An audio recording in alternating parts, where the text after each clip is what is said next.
آپ کو نہیں پتا ہوگا، جو آپ کے دشمن ہیں ان کو پتا ہے کہ مدارس اسلامیہ کیا کردار ادا کر رہے ہیں۔ اسی لیے آپ دیکھو اس ملک کے اندر جو لوگ آج بھی مسلمانوں سے ان کا اپنا تشخص چھیننا چاہتے ہیں، ان کی شناخت، ان کی پہچان چھیننا چاہتے ہیں، جو یہ چاہتے ہیں کہ ملک میں مسلمان رہے لیکن مسلمان بن کر نہ رہے، مسلمان کی پہچان کے ساتھ نہ رہے۔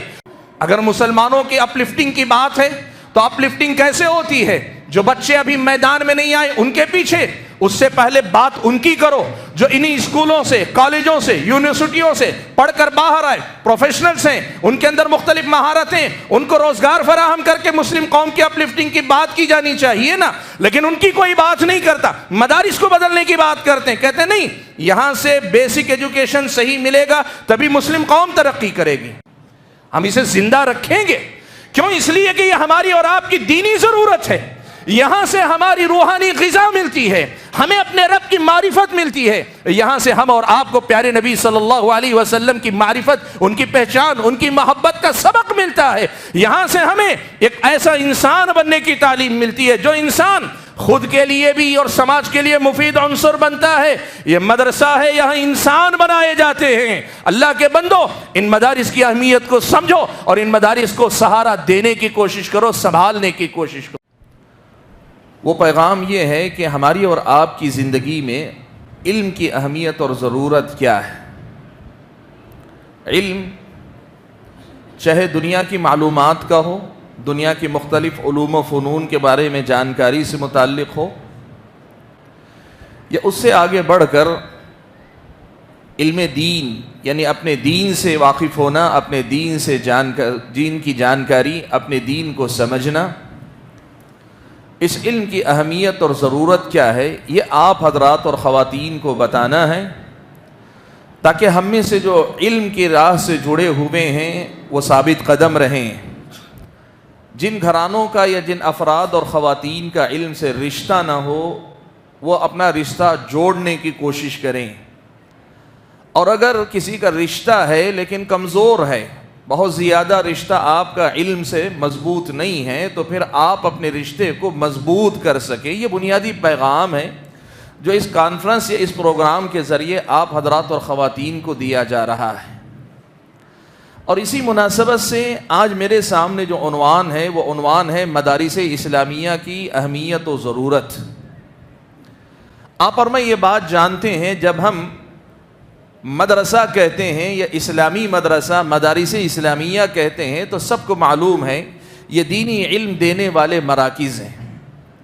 یہ لوگوں کو اللہ تبارک و تعالیٰ کا دین سکھانے والے مراکز کا نام ہے۔ جب ہم مدارس کہتے ہیں یا مدارس اسلامیہ کہتے ہیں تو ہمارے ذہن میں یہ بات واضح رہتی ہے کہ ہم اور آپ کو اصل میں اللہ تبارک و تعالیٰ کے دین کو پڑھنے، پڑھانے، سمجھنے، سمجھانے کے لیے قائم کیے گئے ان مدارس سے متعلق اسلامی شریعت میں جو ہدایات آئی ہیں، یا سماج میں اس کی جو ضرورت محسوس کی جاتی ہے، یا تاریخ کی روشنی میں ہم اور آپ کو جو حقائق ملتے ہیں، ان کی روشنی میں یہ بتایا جائے کہ جس طرح یہ مدارس کل بھی ہماری اور آپ کی ضرورت تھے، آج بھی ہماری اور آپ کی ضرورت ہیں، اور ہو سکتا ہے اللہ جانے مستقبل تو اللہ جانتا ہے، لیکن جو لگتا ہے اس کے اعتبار سے آئندہ مستقبل میں بھی یہ ہماری اور آپ کی ضرورت ہوں گی۔ بھائیو، مدارس اسلامیہ کی ہم اور آپ کو کیوں ضرورت، یا اس سے آگے بڑھ کر یوں پوچھیں کیا ہمیں ضرورت ہے ان مدارس اسلامیہ کی؟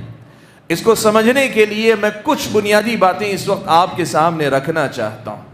سب سے پہلی بات آپ یہ دیکھیں، آپ جانتے ہیں کہ ہماری آخرت کی کامیابی کا دار و مدار دین اسلام پر ہے۔ ان الدین عند اللہ الاسلام، قابل قبول دین اللہ تبارک و تعالیٰ کے پاس اسلام ہے۔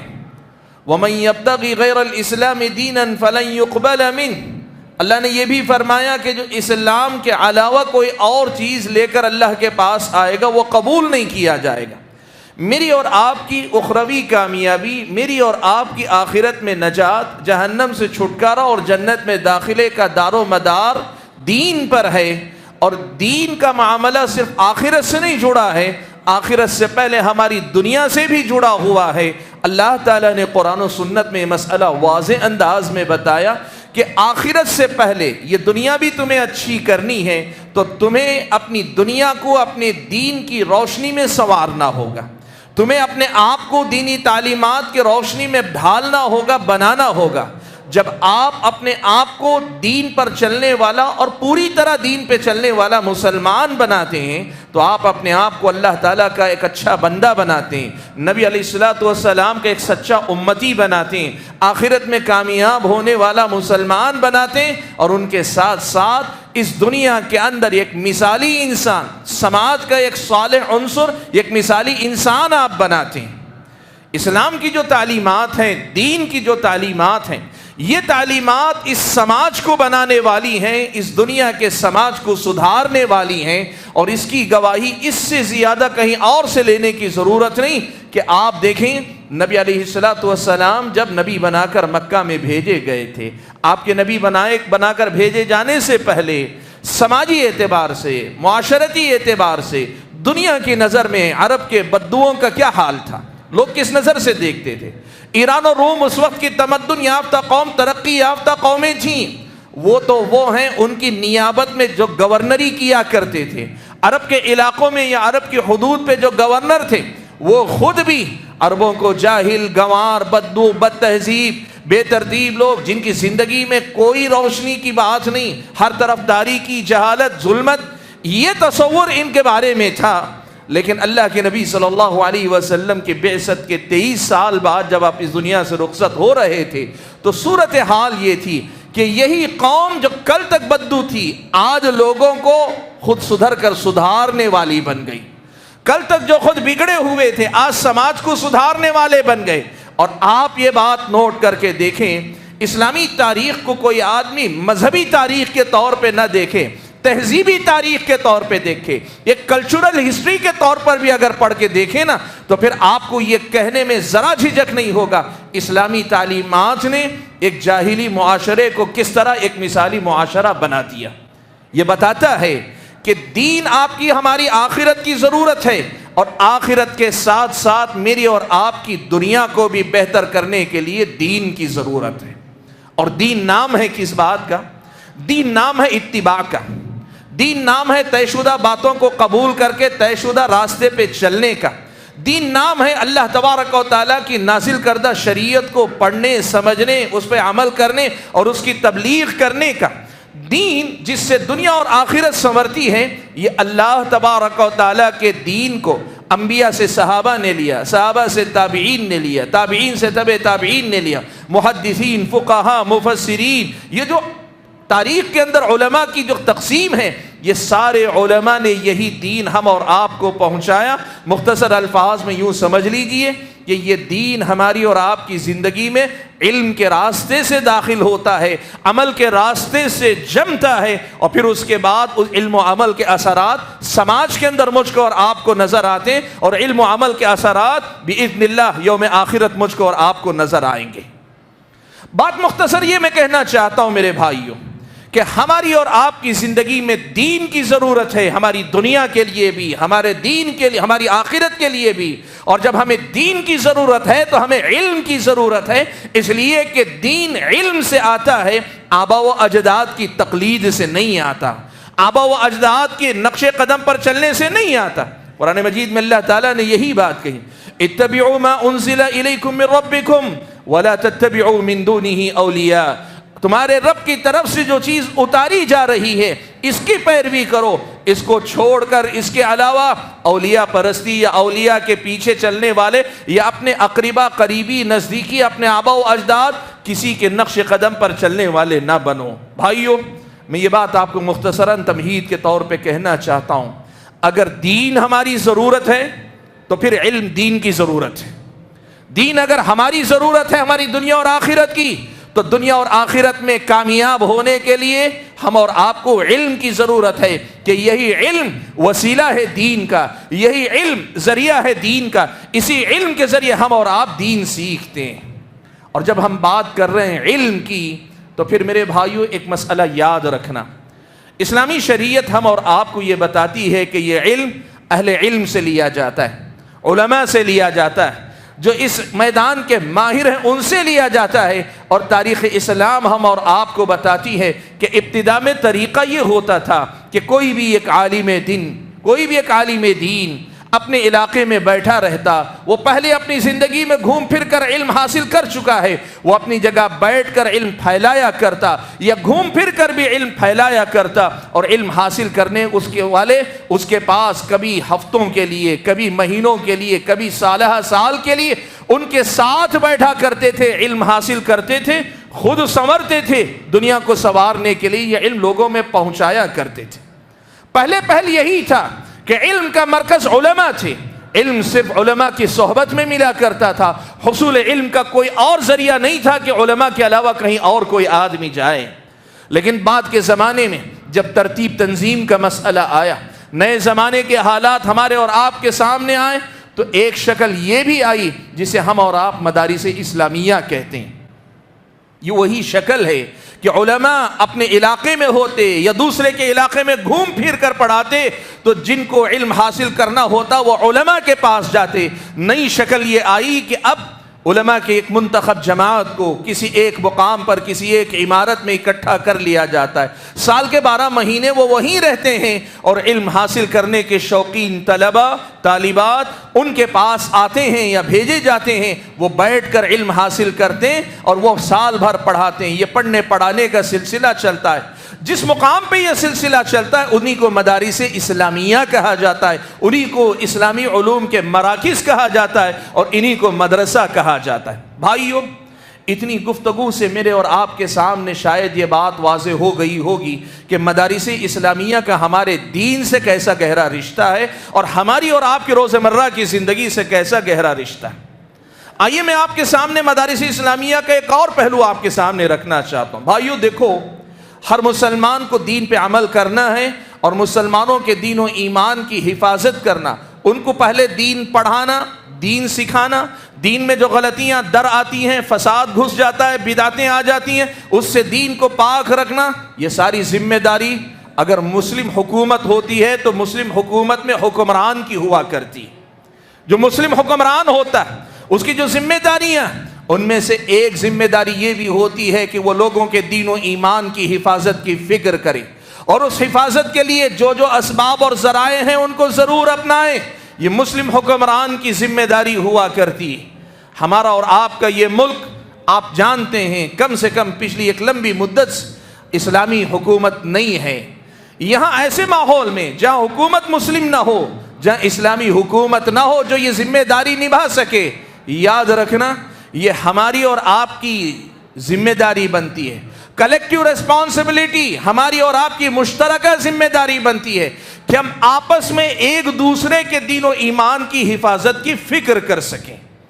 ہم اور آپ اپنے سماج میں انسانوں کے، مسلمانوں کے دین و ایمان کی حفاظت کے لیے اپنی کوشش کریں، یہ ہم سب کی ذمہ داری، علماء کی ذمہ داری، اہل ثروت کی ذمہ داری، عہدیداروں کی ذمہ داری، جماعتوں تنظیموں کے رئیسوں کی ذمہ داری، دنیا کے سارے، حتیٰ کہ ایک عام مسلمان کی بھی اپنی جگہ اپنی استطاعت کے مطابق ذمہ داری کہ اگر وہ اپنی استطاعت بھر اس میں کوئی حصہ لے سکتا ہے لے، لیکن مل جل کر ہم اس بات کی کوشش کریں کہ ہم باہم ایک دوسرے کے بھائی ہیں، ہم ایک دوسرے کی دنیا میں بھی کام آئیں گے، ایک دوسرے کے دین کے معاملے میں بھی مددگار بن کر چلیں گے۔ بھائیو، ایک بات یاد رکھنا، اس ملک کی تاریخ مجھ کو اور آپ کو یہ بتاتی ہے کہ ماضی قریب میں تقریباً آپ 200 سال کی تاریخ پڑھ کر دیکھیں، تقریباً 200 سالہ تاریخ جو اس ملک کی ہے وہ یہ بتاتی ہے کہ اس ملک میں مسلمانوں کے دین و ایمان کی حفاظت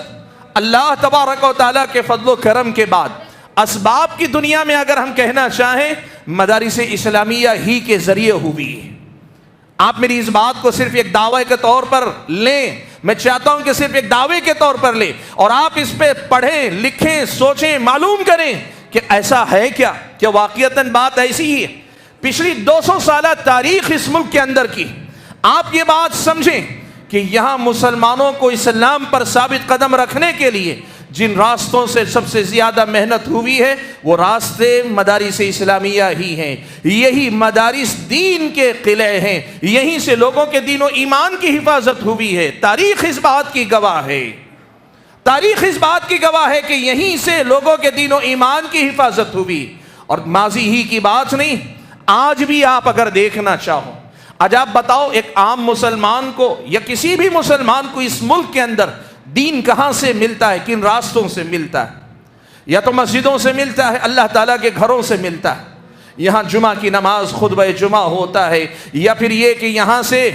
لوگوں کو صبح و شام کے درس دیے جاتے ہیں، اس قسم کے کوئی پروگرام کیے جاتے ہیں، مساجد کے ذریعے لوگوں کو علم ملتا ہے۔ ایک حال کی بھی بات کریں تو آپ دیکھیں کہ لوگوں کو آج دین کہاں سے ملتا ہے؟ مساجد سے ملتا ہے، یہاں کے دروس، یہاں کے خطبات، یہاں کی مختلف ایکٹیویٹیز کے ذریعے دین ملتا ہے۔ یا دوسرا ذریعہ جہاں سے لوگوں کو دین ملتا ہے وہ دینی جماعتیں، تنظیمیں، تحریکیں۔ سردست میں اس پہ بات نہیں کروں گا کہ بدعتی کون ہے، صحیح کون ہے، اس پہ نہیں، لیکن بالعموم لوگوں نے جسے دین سمجھا ہے وہ دین کہاں سے لے رہے ہیں؟ تنظیموں سے لے رہے ہیں، دینی تنظیمیں، تحریکیں جو کام کرتی ہیں یہاں سے لیتے ہیں۔ تیسرا مقام جہاں سے لوگوں کو تھوڑا بہت دین کا علم ملتا ہے وہ ان کے اپنے بچپن کی انجمنیں، مکتب ہیں، مکاتب، انجمنیں، چھوٹے چھوٹے جو مکاتب مسجدوں کے اندر ہیں، گلی محلے کے اندر ہیں، کوئی عالم، کوئی حافظ اپنے گھر پہ چلاتے ہیں، یہ جو مکاتب ہیں یہاں سے دین ملتا ہے۔ یا پھر نئے زمانے کے اندر آپ دیکھنا چاہیں سوشل میڈیا یا میڈیا پہ جو اللہ تعالیٰ نے خیر و برکت رکھی ہے، یوٹیوب ہے، فیس بک ہے وغیرہ، آپ جانتے ہیں یہ سوشل میڈیا کے ذرائع میں سے دین انہی راستوں سے مل رہا ہے۔ یا ان سے آگے بڑھ کر اگر کوئی ذریعہ ہے تو کتابیں ہیں، جو کتابیں آپ کے سامنے پرنٹ ہو کر آتی ہیں، لکھی جاتی ہیں، اور جن کو پڑھ کر لوگ دین سیکھتے ہیں۔ لیکن میرے بھائیوں، آپ ایک بات نوٹ کر کے دیکھو، چاہے وہ مساجد ہوں، مساجد علماء کی محتاج ہیں، بغیر علماء کے مسجدوں سے علم نہیں ملتا۔ مسجدوں میں عبادت آپ کر سکتے ہیں لیکن عالم دین اگر مسجد میں نہ ہو تو یہاں سے علم نہیں پھیلا کرتا۔ دینی تحریکوں میں اگر علماء نہ رہیں تو پھر دینی تحریکیں حرکت و عمل تو ہوگی لیکن یہاں سے دین نہیں دے پائیں گی۔ آپ اگر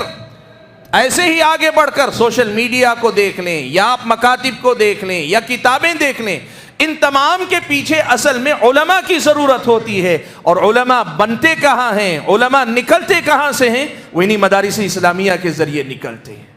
آپ کو یہ سمجھنا چاہیے کہ یہ مدارس اسلامیہ ہیں کیا ہمارے اور آپ کے لیے؟ یہ ہمارے اور آپ کی دینی غذا فراہم کرنے والے مراکز، میری اور آپ کی دین کی بنیادی ضرورت علم کو فراہم کرنے والے یہ مراکز ہیں۔ اس لیے دین و ایمان کی زندگی، ایمان پر ثابت قدمی کے ساتھ زندگی ہم اور آپ جینا چاہتے ہیں تو پھر میری اور آپ کی زندگی میں ان مدارس اسلامیہ کی اہمیت و ضرورت بالکل واضح مسئلہ ہونا چاہیے، جس میں کوئی شبہ نہیں ہونا چاہیے۔ آج میں ایک بات آپ کے سامنے کہنا چاہتا ہوں، صورتحال یہ ہے کہ تاریخ ہمارے اور آپ کی ان مدارس کی بتاتی ہے کہ ہندوستان کے اندر میں بات کروں تو ملت اسلامیہ کی ایک بڑی تعداد وہ ہے آج بھی صرف زکوٰۃ کا پیسہ دے کر ان مدارس کو چلانا چاہتی۔ میرے بھائیو، ایک بات آپ مجھے بتاؤ، یہ آپ کی دینی ضرورت ہے، یہ آپ کی دنیاوی ضرورت ہے، یہ مدارس آپ کے دین کو مضبوط کرنے کے لیے ساری بنیادیں فراہم کر رہے ہیں، اور ان مدارس کے لیے آپ کے پاس زکوٰۃ کے پیسے کے علاوہ کوئی اور نہیں۔ یہی زکوٰۃ 2.5% زکوٰۃ سے یہ مدارس چلے ہیں، اور اللہ کا فضل و کرم ہے اس پوری 200 سالہ تاریخ کے اندر اس ملک کے مسلمانوں کے دین و ایمان کے حفاظت کی ذمہ داری انہوں نے نبھائی ہے۔ بھائیو، ہمیں ان مدارس کے سلسلے میں سنجیدگی سے غور کرنے کی ضرورت ہے۔ اور آج میں آپ کو بتاؤں، ہو سکتا ہے ہم اور آپ کو اندازہ نہیں ہوگا کہ یہ مدارس اسلامیہ کیا ہیں، ان مدارس اسلامیہ کا ہماری زندگیوں سے کیسا گہرا رشتہ ہے، شاید ہم اور آپ کو اندازہ نہیں ہوگا، لیکن آپ کو جو بدلنا چاہتے ہیں، آپ کو جو اسلام پہ باقی رہتے دیکھنا نہیں چاہتے، ان کو اس کا پتہ ہے۔ آپ کو نہیں پتا ہوگا، جو آپ کے دشمن ہیں ان کو پتا ہے کہ مدارس اسلامیہ کیا کردار ادا کر رہے ہیں۔ اسی لیے آپ دیکھو اس ملک کے اندر جو لوگ آج بھی مسلمانوں سے ان کا اپنا تشخص چھیننا چاہتے ہیں، ان کی شناخت، ان کی پہچان چھیننا چاہتے ہیں، جو یہ چاہتے ہیں کہ ملک میں مسلمان رہے لیکن مسلمان بن کر نہ رہے، مسلمان کی پہچان کے ساتھ نہ رہے، وہ لوگ جن بنیادوں پہ سب سے زیادہ بولتے ہیں، سب سے زیادہ لکھتے ہیں، اور مسئلہ اب بولنے لکھنے سے زیادہ عملی کارروائیوں تک آیا ہوا ہے، جو سب سے زیادہ جن بنیادوں پہ کام کر رہے ہیں ان میں سے ایک یہ ہے کہ یا تو مدارس اسلامیہ کو ختم کر دیا جائے یا مدارس اسلامیہ کا ڈھانچہ باقی رہے لیکن اندر سے اسے دینی اعتبار سے، دینی تعلیم کے اعتبار سے اتنا کھوکھلا کر دیا جائے کہ یہ وہ کردار ادا نہ کر سکیں جو 200 سال سے کرتے آئے. اس لیے کہ یہ بات معلوم ہے ان کو، اگر مدارس اسلامیہ ختم ہو گئے یا مدارس اسلامیہ اندر سے کھوکھلے ہو گئے، یہاں سے صحیح بنیادوں پہ علم اس قوم کو نہیں ملا، تو پھر دنیا کی کوئی طاقت اس قوم کو اپنے دین پہ ثابت قدم نہیں رکھ سکتی، اس قوم کو اپنے دین پہ باقی نہیں رکھ سکتی. اسی لیے آپ دیکھو مدارس اسلامیہ پہ دہشت گردی کا الزام لگایا جاتا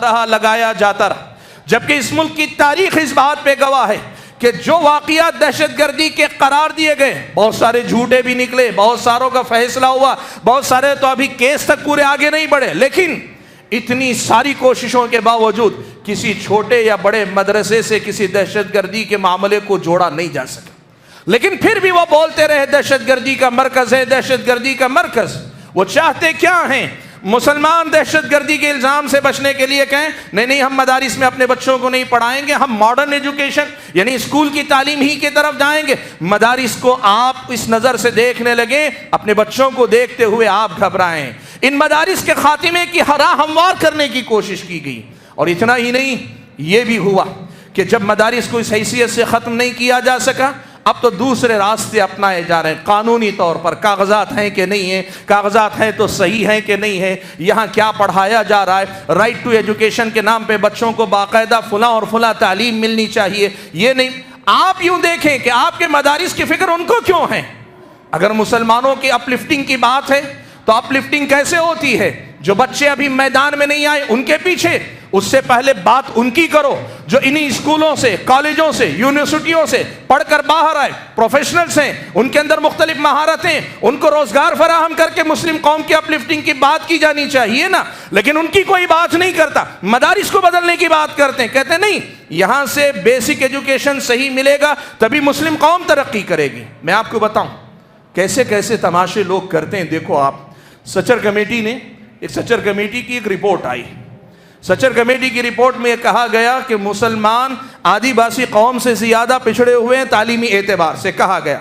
لوگ اس پر شبہ کرتے ہیں کہ یہ رپورٹ سچی تھی، غلط تھی، ہمارا وہ موضوع نہیں ہے اس وقت.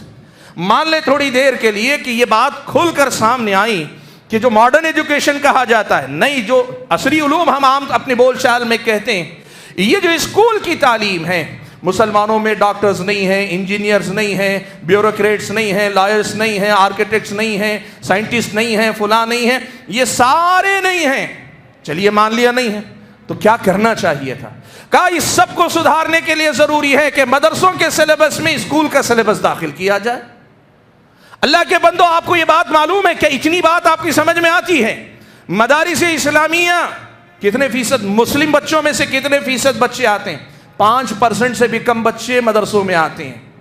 95% بچے، 95% بچے انہی اسکولوں میں، کالجوں میں، یونیورسٹیوں میں پڑھ کے باہر آتے ہیں. مدارس اسلامیہ نے کبھی نہیں کہا ہم ڈاکٹر دیں گے، انجینئر دیں گے، ہم آپ کو وکیل دیں گے، ہم آپ کو بیوروکریٹ دیں گے، ہم آپ کو پولیٹیشین دیں گے، ہم آپ کو آرکیٹیکٹ دیں گے، آپ کو ہم سائنٹسٹ دیں گے. مدارس نے کبھی نہیں کہا. یہ ذمہ داری تو ان کی تھی نا. 95% ہونا تو یہ چاہیے تھا کہ جو مسلم مینجمنٹ والے اسکول ہیں یا نان مسلم مینجمنٹ والے پرائیویٹ اسکول ہیں یا ان سب سے پہلے گورنمنٹ اسکول ہیں، یہاں سے پڑھنے والے مسلم بچے کیوں ان میدانوں میں آگے نہیں آ رہے ہیں؟ کیوں ڈاکٹر نہیں آ رہے ہیں؟ کیوں انجینئر نہیں آ رہے ہیں؟ اس کو جو ہے بات کرنی چاہیے، لیکن اس پہ بات نہیں ہوئی، اس پہ کوئی اقدام نہیں ہوا. اس کے مقابلے میں یہ کیا کہ مسلمانوں کی کمزوری دکھا کر مسلمانوں کو پھر کمزور کرنے کی بات ہوئی. کہا یہاں سب ڈاکٹر انجینئر نہیں نکل رہے، اس لیے ہم مدرسے سے ڈاکٹر بھی نکالیں گے، انجینئر بھی نکالیں گے. اللہ کے بندو، ایک بات مجھے بتاؤ، آپ کے اپنی جو فیلڈ ہے، آپ ماڈرن ایجوکیشن میں ہی آپ بتاتے ہیں ایک مرحلے کے بعد کیا ایک آدمی ایک ساتھ ڈاکٹر اور انجینئر دونوں بن سکتا ہے؟ ایک آدمی لائر اور آرکیٹیکٹ ایک ساتھ بن سکتا ہے؟ آپ اسی میں جمع کرنے کے لیے تیار نہیں، اور آپ یہاں چاہتے ہیں عالم بھی بنے، ڈاکٹر بھی بنے. میرے بھائیو، یہ مسئلہ سمجھنے کی ضرورت ہے. ان مدارس اسلامیہ کو اپنی ذمہ داری نبھانے دو، ان مدارس اسلامیہ کو اپنا کام کرنے دو، اور سمجھو کہ لوگ مدارس کے ساتھ خیر خواہی کے نام پر آپ کو کس رخ پر لے کر جا رہے ہیں، کہاں آپ کو لے کر جانے کی کوشش کر رہے ہیں. بھائیو، یہ مدارس اسلامیہ ہمارے اور آپ کے ملک کی ضرورت ہیں. اور آج یہ بات یاد رکھیں، ملک کے اندر حکومت کے پاس اپنے اختیارات، تعلیمی پالیسی میں تبدیلیاں آ رہی ہیں، بہت سارے نئے پرانے قوانین میں ترمیم ہو رہی ہے، نئے قانون بھی آ رہے ہیں، پرانے قوانین میں تبدیلی آ رہی. جو بھی آئیں گے یہ آگے بڑھتے جائیں گے، اور ملک میں رہتے ہوئے ہمیں ان سب حالات کے ساتھ جینا ہے۔ لیکن ایک بات ہمیں آج یہاں سے سمجھ کے جانا ہے، وہ کیا ہے؟ سب ہوگا لیکن دینی مدارس کا جو تاریخی کردار ہے ہم کبھی اسے ختم ہونے نہیں دیں گے، مرنے نہیں دیں گے، ہم اسے زندہ رکھیں گے۔ کیوں؟ اس لیے کہ یہ ہماری اور آپ کی دینی ضرورت ہے، یہاں سے ہماری روحانی غذا ملتی ہے، ہمیں اپنے رب کی معرفت ملتی ہے، یہاں سے ہم اور آپ کو پیارے نبی صلی اللہ علیہ وسلم کی معرفت، ان کی پہچان، ان کی محبت کا سبق ملتا ہے، یہاں سے ہمیں ایک ایسا انسان بننے کی تعلیم ملتی ہے جو انسان خود کے لیے بھی اور سماج کے لیے مفید عنصر بنتا ہے۔ یہ مدرسہ ہے، یہاں انسان بنائے جاتے ہیں۔ اللہ کے بندو، ان مدارس کی اہمیت کو سمجھو اور ان مدارس کو سہارا دینے کی کوشش کرو، سنبھالنے کی کوشش کرو۔ معاف کرنا، میں نے بہت کئی مرتبہ اس موضوع پہ بات کی، لیکن ہر بار اس نقطے پہ آ کے بات رک جاتی ہے کہ ہم اور آپ آج بھی چندے کے نام پر ہو، تعاون کے نام پر ہو، اللہ جزائے خیر دے، کچھ اہل خیر ہیں جن کی سمجھ میں یہ باتیں آتی ہیں، وہ اپنی طرف سے للہ فی اللہ بہتر سے بہتر خرچ کرتے ہیں۔ لیکن عمومی مزاج کی بات کریں، 2.5% کی زکوٰۃ سے آگے ہم سوچنے کے لیے تیار ہیں۔ یہ مدارس زکوٰۃ سے چلنے کے نہیں ہیں، یہ مدارس آپ کے میری اصل کمائی سے چلنے کے مستحق، اپنے کھانے کے لیے خرچ کرتے ہیں، اپنے پینے کے لیے خرچ کرتے ہیں، اپنے لباس کے لیے خرچ کرتے ہیں، اپنے مکان کے لیے خرچ کرتے ہیں، اپنی سواری کے لیے خرچ کرتے ہیں۔ اور لوگوں، اگر سمجھتے ہو کہ یہ مدارس تاریخ اپنی 200 سالہ دلیل کے طور پر، گواہی کے طور پر آپ کے سامنے ہے کہ یہ آپ کے دین و ایمان کی حفاظت کا ذریعہ ہے، تو پھر ان کی حفاظت کے لیے بھی ویسے ہی پیسہ خرچ کرو، اپنی اپنی جگہ پہ کوشش کرو۔ میرے بھائیوں، بہترین صلاحیتیں، بہترین دماغ، بہترین قابلیتیں اور اپنے اثر و رسوخ کا صحیح استعمال کرتے ہوئے ان مدارس اسلامیہ کو مسلمانوں کی شناخت اور مسلمانوں کی پہچان کے طور پہ اس ملک میں باقی رکھنے کے لیے آپ کو اور مجھ کو اپنی ذمہ داری نبھانی پڑے گی، ہمیں اپنی کوشش کرنی پڑے گی۔ بھائیوں، وقت اجازت نہیں دیتا کہ میں زیادہ تفصیل میں جاؤں، لیکن میرے بچے ہوئے 10 منٹ کے اندر مجھے 2-3 بڑی باتیں آپ کے سامنے رکھنی ہیں۔ پہلی بات، ایک سوال یہ آتا ہے لوگوں کے ذہن میں، بھئی ہمارے پاس کئی قسم کے مدرسے ہیں، مسجد میں بھی مدرسہ چلتا ہے، بڑے بڑے مدرسے بھی نظر آتے ہیں، اور اس کے ساتھ ساتھ لڑکیوں کے بھی مدرسے بن رہے ہیں، لڑکوں کے الگ مدرسے بن رہے ہیں۔ کیا ہمیں ان سب مدرسوں کی ضرورت ہے؟ کیا ہم کو ان سب مدرسوں کی ضرورت ہے؟ میں یہ بات آپ کے سامنے کہنا چاہوں گا۔ دیکھو، ایک بات یاد رکھو، یہ سچ ہے کہ بعض علاقوں کے اندر ایسا ہے، گلی گلی 4 اینٹ کا ایک مدرسہ کھول کر لوگ بیٹھے ہوئے ہیں جن سے فائدہ کم نقصان زیادہ ہو رہا ہے، اس میں کوئی شک نہیں، اس میں کوئی شک نہیں کہ بعض علاقوں کے اندر، بعض مقامات پہ ایسا ہے کہ کچھ لوگوں نے مدارس کو اپنا ذریعہ معاش بھی بنایا ہوا ہے، بہت سارے لوگ اس کے ذریعے اپنی زندگی گزار رہے ہیں۔ ایسا ہے، یہ وہ ہے کہ آپ جانتے ہر میدان میں خیر کے ساتھ شر نظر آتا ہے، یہ اسی قسم کا شر، اس کی اصلاح ہونی چاہیے، اس کی درستگی ہونی چاہیے، درستگی کی جو تدبیریں ہو سکتی ہیں ہوں۔ لیکن میں آپ کو بتانا چاہوں گا ہمارے اور آپ کی سماج کو کیسے کیسے مدرسوں کی ضرورت ہے۔ میں آپ کو بتاؤں، ہمارے سماج میں ماضی قریب میں 2 قسم کے مدرسے عام طور پہ ہوتے تھے، اور ابھی آپ دیکھنا چاہیں تو آپ ذرا سا دیکھیں گے کچھ اور نئے انداز کے مدرسوں کی شروعات ہوئی۔ سب سے پہلے تو مدارس کے نام پر سب سے پہلے جو چیز تھی وہ مکتب تھے، مسجدوں کے اندر چلنے والے، کہیں مکتب کے نام سے چلتے ہیں، کہیں انجمن کے نام سے چلتے ہیں، لیکن جو مکاتب ہیں نا، یاد رکھنا میرے بھائیوں، اصل میں ریڑھ کی ہڈی یہی مکاتب ہے۔ بڑے بڑے مدارس سے زیادہ ضروری یہی مکتب ہیں۔ آج اللہ کا فضل و کرم ہے، اس ملک کے اندر بڑے مدارس کافی ہیں، اور اللہ کا فضل و کرم یہ علماء کی تعداد انہی مدارس سے نکلی ہے۔ لیکن آج سب سے پہلے آپ اور میں سمجھیں، یہ جو مکتب ہے نا، یہ مکتب ہر مسلمان کو مسلمان ہونے کا مطلب بتاتے ہیں، اس لیے سب سے زیادہ توجہ مکتب پہ ہونی چاہیے۔ اور اسی مقام پہ کھڑے ہو کر ماضی قریب ہی میں نے اس پر بڑی لمبی گفتگو کی ہے کہ مکاتب کی ضرورت کیوں ہے، مکاتب سے ہمیں کیا فائدہ ملتا ہے، اور مکاتب پر محنت ہمیں کیوں کرنی چاہیے۔ مختصر الفاظ میں یہ کہنا چاہتا ہوں کہ مسلم قوم کا جو ڈھانچہ اس ملک کے اندر ہے، اس میں یہ بات عملاً دیکھی جا رہی ہے کہ جو تعلیم دین کی مکتب کے مرحلے میں دی جا رہی ہے، یہاں کی اکثریت کو دین کے نام پہ بس وہی تعلیم ملتی، کہیں اور سے دینی تعلیم نہیں مل پاتی۔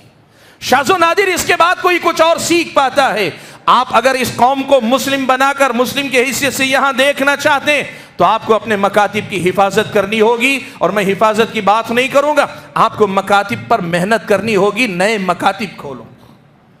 مکتب کی تعلیم ہر بچے کا لازمی حصہ ہونا چاہیے۔ حکومت نے قانون پاس کیا رائٹ ٹو ایجوکیشن کا، ہونا چاہیے۔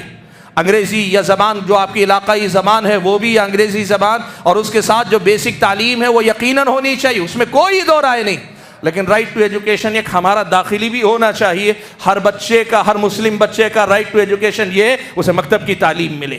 وہ مسجد میں آ کے ملے، یا پھر یہ کسی انجمن میں ملے، یا آپ گھر میں کسی عالم دین کو، حافظ قرآن کو بلا کر دیں، یا آپ خود اتنے قابل ہوں آپ اپنے بچوں کو پڑھائیں، لیکن پڑھائیں۔ رائٹ ٹو ایجوکیشن کی وہاں جو بات ہو رہی وہ دنیا کے لیے ضروری ہے، رائٹ ٹو ایجوکیشن کی یہاں جو بات ہو رہی وہ دین کے لیے ضروری ہے۔ اللہ کے بندو، مکتب کی تعلیم پہ محنت کرو کہ یہ پہلی بنیاد، یہ مدرسوں کی پہلی قسم ہے، اور یہ مدرسے ہر مسجد ہی میں نہیں، ہر گلی میں ہونے چاہیے،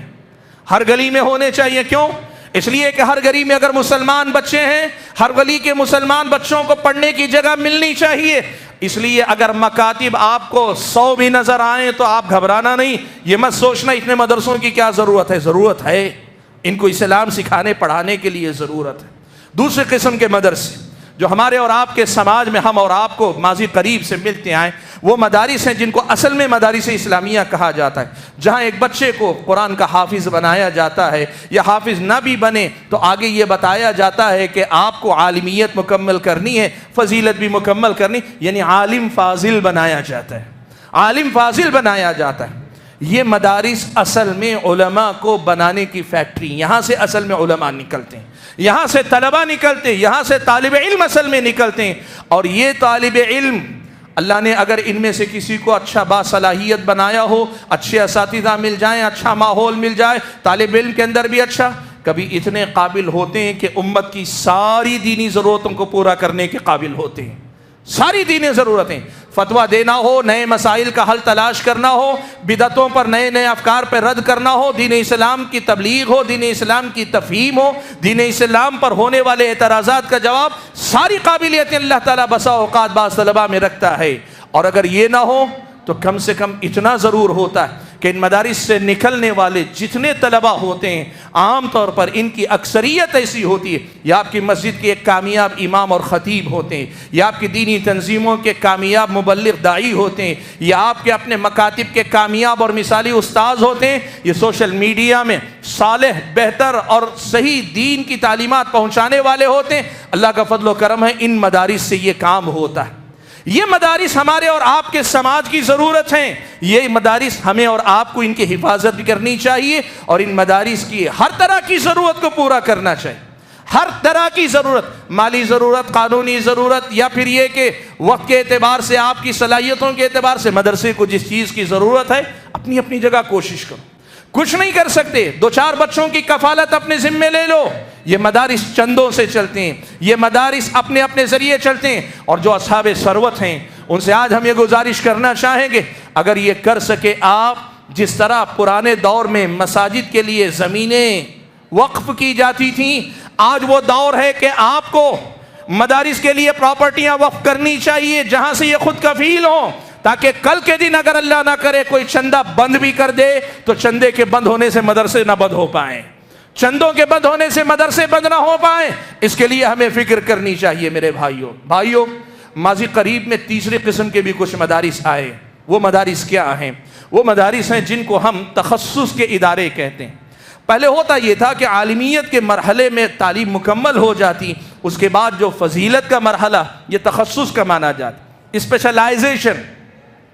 آدمی عالمیت تک تمام علوم کے بنیادوں کو مضبوط کر لیتا ہے، ہر فن کی بنیادی باتوں کو پختہ کر لیتا ہے، اب اس کے بعد وہ کسی ایک فن کا ماہر ہوتا ہے، کوئی تفسیر میں ماہر، تفسیر قرآن میں، کوئی حدیث رسول کا ماہر، تخصص فی الحدیث کا، کوئی فقہ اور فتوے کا ماہر، کوئی لغت کا، عربی زبان کا ماہر، آدمی اپنے اپنے حساب سے بنتا ہے۔ اور اب یہ صورتحال ہے کہ تخصص کے الگ ادارے بھی کھولے جا رہے ہیں۔ ملک کے اندر اللہ کا فضل و کرم ہے، طول و عرض میں کئی ادارے ایسے ہیں جن کے پاس اسپیشلائزیشن کے اپنے اپنے کورس ہیں، یہ بھی ضروری ہے۔ یہ کون لوگ ہیں میرے بھائیوں؟ یہ ان علماء کی جماعت میں سے نکل کر آنے والا اور زیادہ کریم طبقہ ہے، جن کی حیثیت اس قوم کے لیے تھنک ٹینک کی ہے۔ یہ قوم کے حالات پہ نظر رکھتے ہوئے قوم کی وہ ضرورتیں پوری کرتے ہیں جو اسپیشل نیڈز یعنی خصوصی ضروریات ہوتے ہیں۔ کوئی نیا فتنہ کھڑا ہوا، اس فتنے کو پہچان کر لوگوں کے سامنے اس فتنے کی قلعی کھولنا، نئے نئے مسائل آئے، نئی چیزیں دنیا کے اندر آئیں، ان کے سلسلے میں شریعت کی رہنمائی کیا ہے یہ بتانے والے، اور ایسے ہی دین اسلام کے سلسلے میں تحقیق کا اور زیادہ باریکی کے ساتھ مسائل کو کھول کر لوگوں کے سامنے رکھنے کا جو ریسرچ کا میدان ہوتا ہے وہ ان تخصص کے ادارے کے فارغین کے ذریعے ہوتا ہے۔ ہمارے سماج کو ایسے مدرسوں کی بھی ضرورت، ہمارے سماج کو ایسے مدرسوں کی بھی ضرورت۔ اور چوتھی اور آخری ایک قسم میں آج آپ کے سامنے ذکر کر دوں، اللہ کا فضل و کرم ہے کہ پچھلے 20 سال کی تاریخ میں شمال سے لے کے جنوب تک ہندوستان کے اندر ہم نے یہ دیکھا کہ مختصر مدتی 2 سالہ، 1 سالہ، 3 سالہ عورتوں کی تعلیم کے کورس باقاعدہ کھولے جا رہے ہیں۔ وجہ یہ ہے کہ عورتوں کی تعلیم اور تربیت کے لیے جو مردوں والا نظام ہے وہ بھی ہے، وہاں سے عالمیت فضیلت جس طرح مرد کرتے ہیں خواتین بھی فارغ ہوتی ہیں، لیکن اس میں داخلہ لینے والی خواتین بہت کم ہوا کرتی ہیں۔ زیادہ تر خواتین کی جو ضرورت ہے وہ ضرورت کیا ہوتی ہے؟ انہوں نے اسکول پڑھا ہے، کالج پڑھا ہے، یا ہو سکتا ہے کچھ نہیں پڑھا، گھر میں رہی ہیں، لیکن ان کی ضرورت ہوتی ہے وہ ایک اچھی ماں بنے، ایک اچھی بیوی بنے، ایک اچھی مسلمہ بنے۔ یوں سمجھیے مسلم سماج کا، مسلم معاشرے کا جو مرکز گھر ہے، اس گھر کی بنیادوں کو مضبوط کرنے والی بنے، اور ان بنیادوں کو مضبوط کرنے کے لیے دین اور علم کے اعتبار سے اس کا خود کا مضبوط ہونا ضروری ہے۔ اور اس مقصد کو سامنے رکھتے ہوئے 2 سالہ 3 سالہ کورس کھولے گئے خواتین کے لیے۔ اور میں آپ کو بتانا چاہوں گا کہ ملک کے طول و عرض میں اس قسم کے کورس سے فارغ ہونے والی بچیاں، طالبات یقین مانیں بہت اچھا اثر اپنا دکھا رہی ہیں۔ آج میں بات بتانا چاہتا ہوں کہ یہ ادارے بھی آج ہماری ضرورت ہیں۔ ہر ادارہ، ایک عام آدمی سوچتا ہے سب مدرسے ہیں، لیکن ہر مدرسے کے جو اہداف اور مقاصد ہیں وہ دوسرے سے الگ ہیں۔ ہماری یہ ذمہ داری بنتی ہے کہ اس قسم کے مدارس کی ہم اور آپ فکر کریں۔ مجھے یاد ہے اس سے پہلے میں نے یہاں سے جب گفتگو کی تھی میں نے یہ کہا